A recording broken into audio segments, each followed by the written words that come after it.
আমার সাথে যেন আর কোনো মানুষ যেন আমার সাথে নির্যাতন করে না। আমি যেন ঠিকমতো রাস্তাঘাটে আর একাই হেঁটে আমি যেন সবাই যেন আমাকে ভালোবাসে। আ এ আরও যেন কোনো মুন্সিরা আমাকে নির্যাতন না করে, এটাই আমার প্রত্যাশা।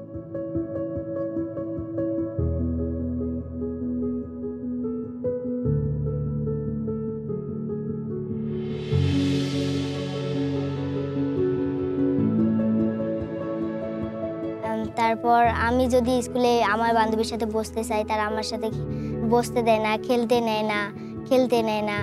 শুধু আমাকে লাথি মারে।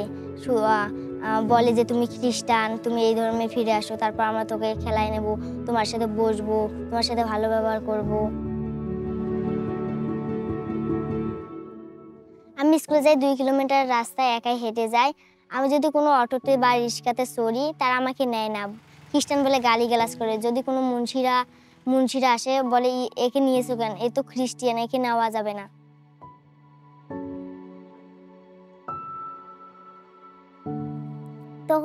তখন আমার খুব কষ্ট লাগে। তখন আমি কান্না করি। তবুও আমি খ্রিস্টান বলে আমি তো ওদের ক্ষমা করে দেই।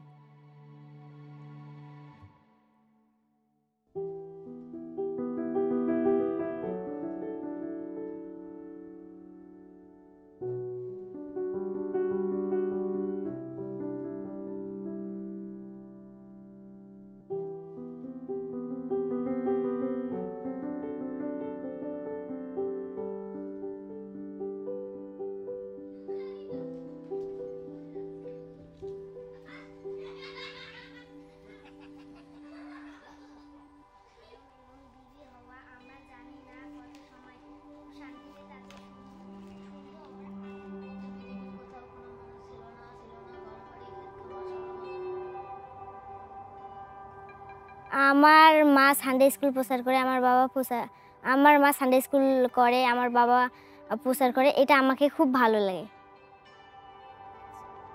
বাইবেল পাঠ করলে আমরা অনেক কিছু পাই। বাইবেল পাঠ করলে আমরা জ্ঞান বুদ্ধি পাই।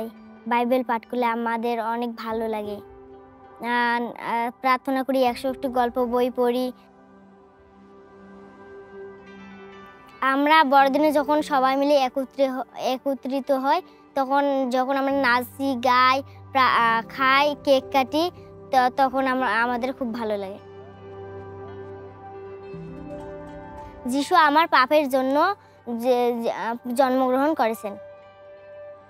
তিনি বেথলেহেমে গোয়ালঘরে জন্মগ্রহণ করেছেন। রাতে যারা ভেড়া পালক পাহারা দিচ্ছিল, তারপর তারপর তারা গেল। যেতে তারা বেথলেহেমে গোয়ালঘরে যেয়ে তাকে দেখা পেল।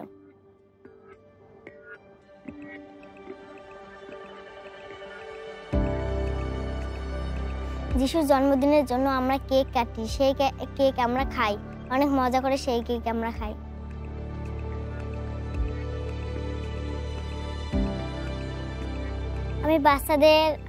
আমি যখন শিক্ষক হব, আমি বাচ্চাদের যিশুর কথা বলতে চাই।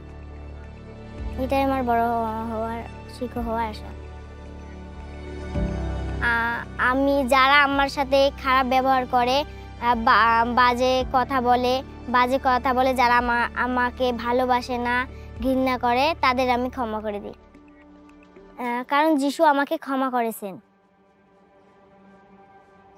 এই জন্য আমি তাদের ক্ষমা করে দিচ্ছি।